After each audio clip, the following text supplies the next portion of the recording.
دې کې chicken cube इस्तेमाल की current cure इस्तेमाल हो और अंडे राजी चिकन राजी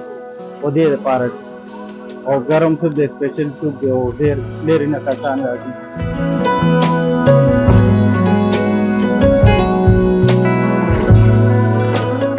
یاره دلته خو دې دا یو صفایي ډېره ده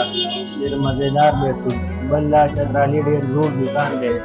نو دې د وجه بل دا یخنۍ موسم دی موسم هم نن ښه مزېدار دی دې موسم کې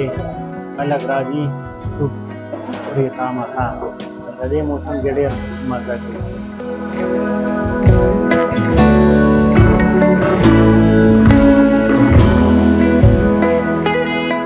دا سوپ لمونږ راغلي وو موږ ډېرې ځای نه راغلي موږ اصل کې د یخنۍ سیزن کې ډېره راځو اصل کې دې کې یو د څو خبرې دي یو وجه خدا دې صفایي زیاته ده بل دا ډېر قدیم دکان دی ډېر ذایقهدار شي جوړوي ډېره مزه کوي موږ دې له راځو هر کله راځو د یخنۍ کې موږ زیات راځو لکه ګرمۍ کې موږ دې له راځو که دې ذایقه ډېر برابر ده دې چیز دا سایډ افیکټ یې نشته که نه نو موږ دلته راځو ملګرو سره د یخنۍ کې بیا ډېر راځو ډېره مزه کوي ډېر ښکلی هغه دی تاسو هم راشئ